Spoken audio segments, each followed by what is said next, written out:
Hello everyone, welcome to my channel. So guys, आज ma'am को IR infrared spectroscopy का topic cover करेंगे। Most time topic है, हमेशा एग्जाम में आते रहते हैं और ये आपको एमएससी थर्ड सिम और फोर्थ सिम दोनों में ही इंपॉर्टेंट टॉपिक रहेगा। हमेशा एग्जाम में आते रहते हैं, तो इसको आपको कंप्लीट करके जाना है एग्जाम में। और चैनल पर नए हैं तो चैनल को सब्सक्राइब कर दीजिएगा, बेल आइकन प्रेस कर दीजिएगा। और एमएससी केमिस्ट्री और सेमेस्टर के नोट्स परचेज करने के लिए मुझे व्हाट्सएप पे मैसेज कर सकते हैं। डिस्क्रिप्शन पे व्हाट्सएप नंबर शेयर कर दूँगी। तो चलिए आगे देखते हैं। तो आईआर का फुल फॉर्म होता है इंफ्रारेड रेडिएशन, ठीक है, यानी कि अवरक्त क्षेत्र। तो ये होता क्या है, आगे देखते हैं। तो वह क्षेत्र जो दृश्य क्षेत्र यानी विजिबल लाइट और सूक्ष्म तरंगे यानी माइक्रोवेव के बीच में होता है, ठीक है। इससे एक तो बहुत जिसको हम देख सकते हैं और जिनको हम नहीं देख सकते, ठीक है, उनके बीच का जो क्षेत्र होगा उसको आप क्या कहेंगे, अवरक्त क्षेत्र या इंफ्रारेड रीजियन कहेंगे, ठीक है। जैसे कि यहाँ पर आईआर ये देख सकते हैं आप, ये मॉलिक्यूल्स है और ये रेस है, ठीक है। इसको हम अच्छे से समझेंगे। एग्जाम में अगर आता है तो ये डायग्राम आपको बनाना है वहाँ पर। अब इसके कुछ पॉइंट दिए गए हैं तो उसको देख लेते हैं, इससे आपको आसानी से समझ में आ जाएगा। तो इन विकिरणों की तरंग दैर्ध्य यानी वेव लेंथ काफ़ी अधिक होती है, लेकिन एनर्जी बहुत कम होती है, ठीक है। जो ये जो विकिरणें होंगी, इनकी जो तरंग दैर्ध्य वेव लेंथ है, इनकी जो वेव लेंथ काफ़ी ज़्यादा अधिक होती है, लेकिन इनकी एनर्जी क्या होगी, बहुत ज़्यादा कम होगी। सेकेंड नंबर में कह रहा है कि इन विकिरणों को जब किसी कंपाउंड में से होकर गुजारा जाता है तब कंपाउंड के मॉलिक्यूल इन विकिरणों कुछ भाग अपने अंदर अवशोषित कर लेते हैं। अब यहाँ पर देखिएगा, जैसे ही विकिरण किसी कंपाउंड से गुजारेंगे तो क्या होगा, यहाँ पर जो मॉलिक्यूल प्रेजेंट होंगे वो कुछ क्या कर लेंगे, इन यहाँ की जो विकिरण होंगी उनको अवशोषित कर लेंगे, ठीक है।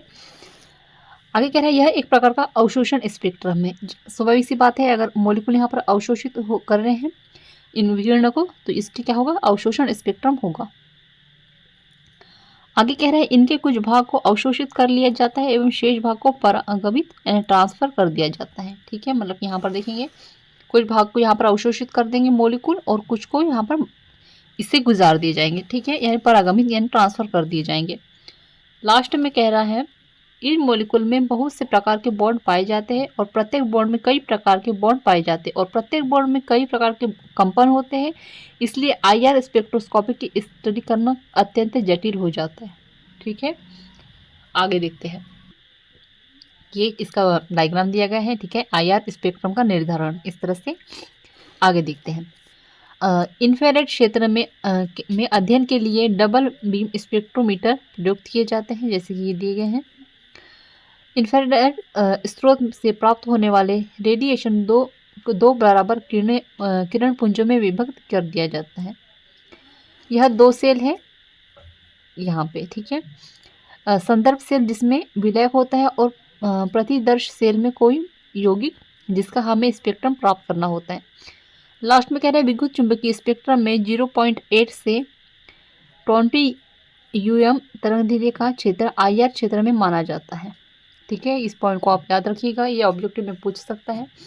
आगे देखेंगे, यहाँ पर देखिए आईआर स्पेक्ट्रम होगा 0 से 8 UM, ठीक है। आईआर होगा 2.5 और यहाँ पर आईआर होगा 1 से 15 से 20 UM तक, ठीक है।